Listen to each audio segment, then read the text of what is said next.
안녕하세요. 생기한의원 박지영 한의사입니다.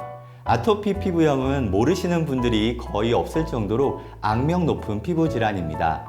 성인이 되어서도 발생할 수 있지만 주로 어릴 때 발생해서 홍반, 진물, 각질, 태선화, 색소 침착 등 다양한 습진성 증상과 함께 심한 가려움증을 동반하는 피부 질환인데요. 반면에 결절성 양진이라는 피부 질환은 생소하신 분들이 많이 계실 것 같습니다. 피부에 딱딱한 결절이 생기고 결절 사이사이 피부는 매우 건조하고 가려운 증상이 나타나는 피부 질환입니다.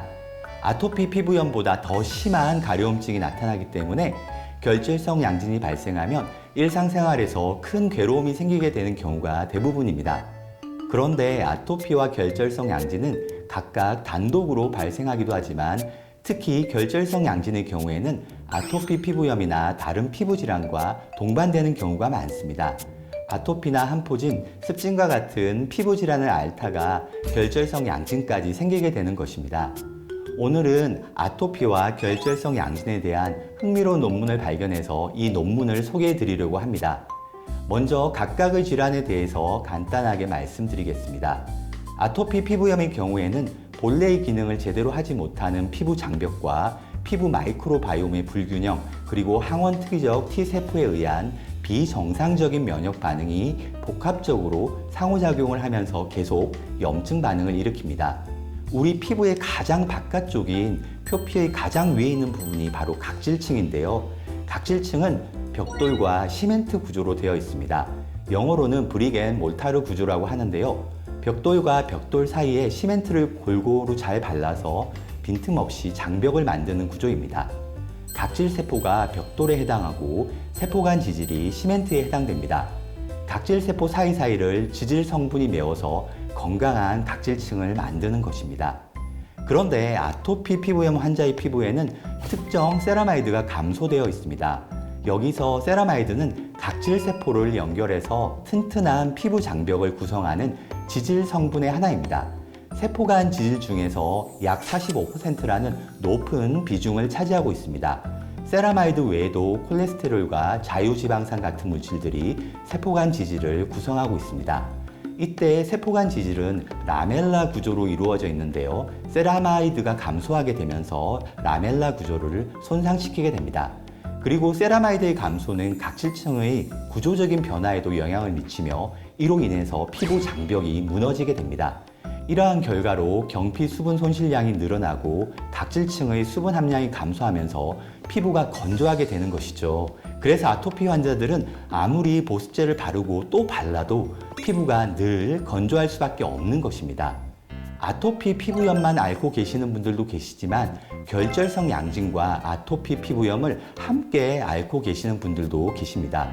오랜 기간 아토피 피부염을 앓아온 분들이나 성인이 되어서 발생한 성인 아토피 피부염 환자에게서 결절성 양진 증상이 동반되는 경우가 많은데요. 심각한 가려움증과 함께 홍반, 구진, 결절 같은 증상이 나타납니다. 그리고 결절성 양진은 주로 아토피 피부염에 동반되지만 다른 피부 질환이나 신부전, 간질환, 악성종양, 내분비병이나 감염, 신경질환, 심리질환 등을 앓고 있는 비아토피성 환자들에게도 동반될 수 있습니다. 결절성 양진의 정확한 병리 메커니즘은 아직까지 명확하게 밝혀지진 않았지만 그 원인 중 하나는 피부를 계속 긁으면서 호상부와 비만세포, 그리고 T세포들이 유발하는 신경성 염증과 신경조절 장애로 볼 수 있습니다. 제가 소개해드리는 논문은 2015년 10월부터 2016년 6월까지 독일의 키엘 대학교 피부과에서 진행된 연구에 대한 것인데요. 18세에서 60세의 성인 35명 중 아토피 환자 9명과 아토피와 결절성 양진을 모두 앓고 있는 환자 7명, 결절성 양진 환자 9명과 건강한 대조군 10명을 대상으로 시행되었습니다. 1그룹은 아토피 피부염만 앓고 있는 환자 그룹입니다. 그리고 이 그룹은 아토피와 결절성 양진을 함께 앓고 있는 환자 그룹입니다. 3그룹은 결절성 양진만을 앓고 있는 환자 그룹입니다. 마지막 4그룹은 건강한 피부를 가진 그룹입니다. 3그룹은 1, 2그룹보다 질환 발생 시의 연령이 유의미하게 높았습니다. 어릴 때부터 결절성 양진만 단독으로 발생하는 경우는 드물다는 의미입니다. 표본이 적기 때문에 이 데이터만으로 일반화하기 어려운 부분이 있습니다. 하지만 제 진료 경험에 의하면 실제로도 결절성 양진만을 앓고 있는 환자분들의 경우에는 아토피를 동반하거나 아토피만 앓고 계시는 환자분들보다 연령대가 높은 경향이 있었습니다. 그리고 2, 3그룹의 경우 1, 4그룹보다 과체중 범위에서 BMI 값이 유의미하게 높았는데요. 그래서 결절성 양진을 앓고 계신다면 체중 조절을 하는 것이 도움이 될 수 있습니다. 그리고 1, 2, 3그룹 모두 병변이 있는 환부에서 각질층의 수분이 유의미하게 감소되어 있었습니다. 그리고 4그룹과 비교했을 때 환부에서의 경피 수분 손실이 유의미하게 증가했습니다. 이는 아토피나 결절성 양진을 앓고 있는 경우에는 환부의 각질층이 건조하고 환부의 피부 표면에서 수분이 손실되는 양이 많다는 것입니다. 그런데 흥미로운 사실은 아토피만 앓고 있는 1그룹에서만 증상이 없는 부위에서도 각질층의 수분 감소가 관찰되었다는 것입니다. 두 가지 피부 질환을 동시에 앓고 있는 경우가 당연히 더 중증으로 보이는데요.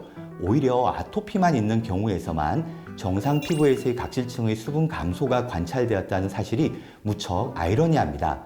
그래서 아토피와 결절성 양진이 함께 있거나 결절성 양진만 있는 환자분은 환부에만 국한해서 보습을 신경 쓰시고 아토피 피부염만 있는 환자분들은 환부뿐 아니라 건조함을 느끼는 모든 부위의 보습에 신경을 써주셔야 합니다. 다만 보습은 과유불급이니 건조함이 너무 심할 때 적절하게 해주실 것을 권해드립니다.